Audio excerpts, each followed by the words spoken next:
It all started on a Tuesday, or maybe a Wednesday. Honestly, the exact day is a blur. The days blur together when you're a parent, juggling endless tasks and responsibilities. I was scrolling through Facebook, dodging adult responsibilities, when a group called Our Suburbs Notice Board popped up. It seemed like a harmless distraction. I expected lost cat posts and bin day rants. I was wrong. What I found was far more intriguing. I clicked join, got approved, and that's when I fell down the rabbit hole, into a world I never knew existed. This wasn't just a notice board. It was a wild, living documentary of my neighborhood, a vibrant tapestry of stories and secrets. The first post? A blurry photo of a half-eaten sandwich on a park bench. Whose sandwich is this? Ham and cheese. Looks fresh.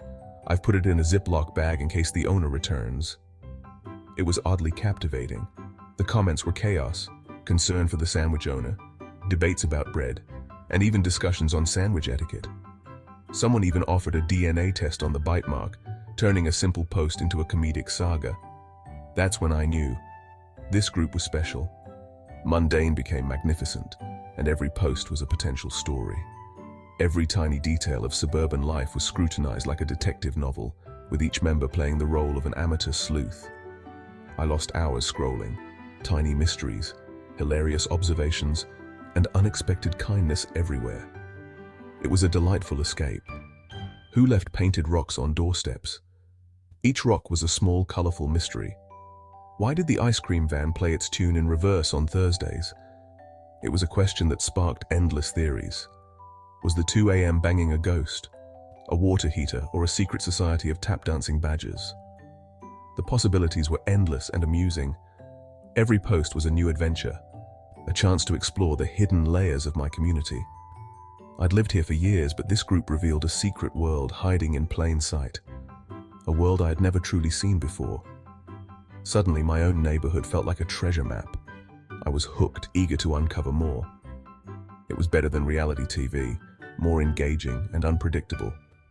I started seeing my suburb and my neighbors in a whole new light, with a newfound appreciation for the quirks and stories around me. The ordinary had become extraordinary, and I was captivated by the transformation. And I couldn't wait to see what would happen next, what new stories would unfold. Welcome to the rabbit hole, a place where the everyday becomes an adventure.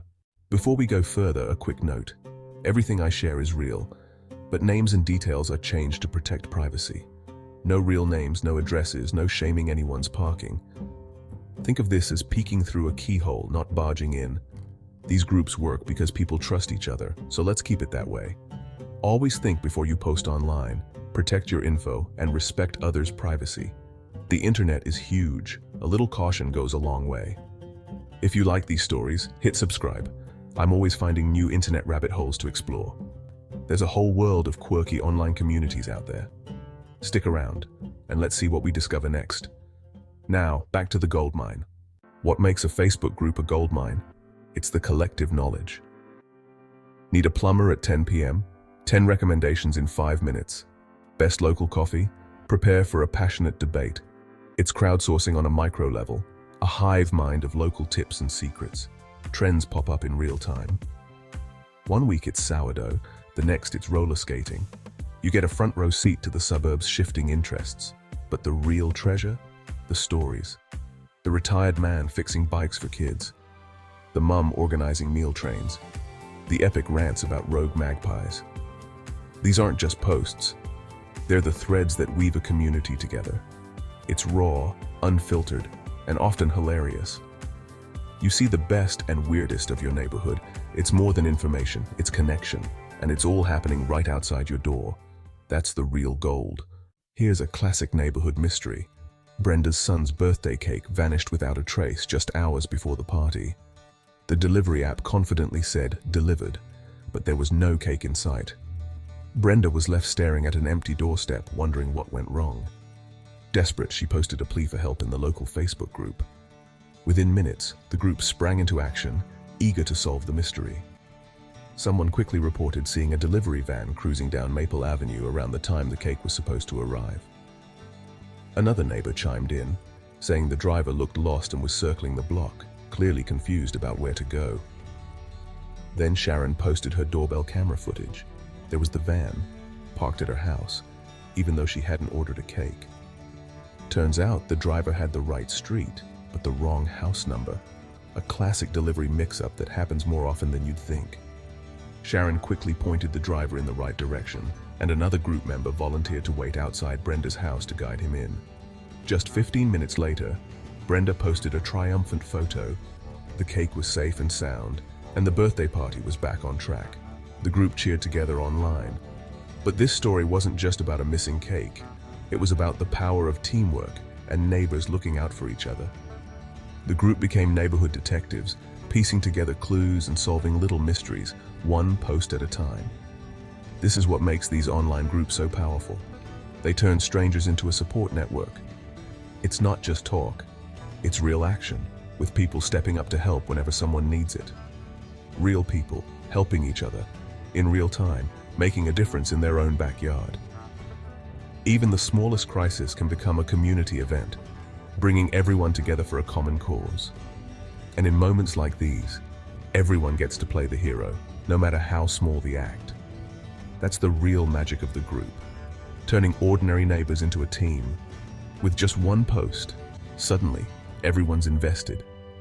That's what true community looks like, people coming together, ready to help at a moment's notice.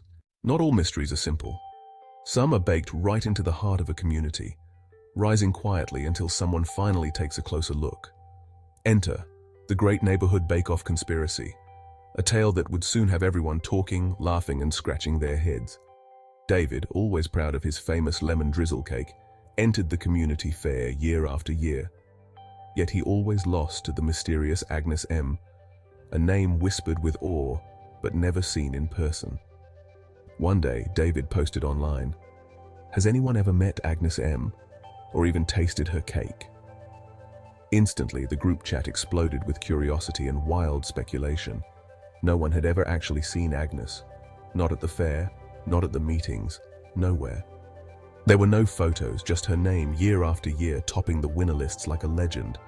People started digging through old newsletters and archives, determined to uncover the truth. Theories flew. Was Agnes a ghost, a secret baking prodigy, or maybe a clever prank? Some wondered if she was a rival baker in disguise. Others thought her name might be an anagram, hiding someone in plain sight. The breakthrough came when the fair organizer decided to check the old entry forms, hoping for a clue. To everyone's shock, Agnes's handwriting matched Frank's, a sweet elderly man who always entered the jam competition but never the cakes. Frank was Agnes M. all along. Too shy to enter as himself, he invented a persona so he could share his baking without the spotlight. The group erupted in laughter and applause, delighted by the twist and Frank's cleverness. The mystery was solved, and Frank became a local legend, celebrated for both his cakes and his creativity. It was a reminder. Sometimes the wildest stories have the sweetest endings, and the best surprises are right next door. And sometimes, your quiet neighbor is secretly the best baker in town, just waiting for their moment to shine.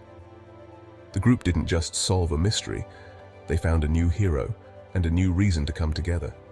That's the heart of community. Curiosity, connection, and a little bit of mischief all mixed together. And of course, a lot of cake to share and enjoy. These stories bring people together, turning ordinary days into unforgettable memories.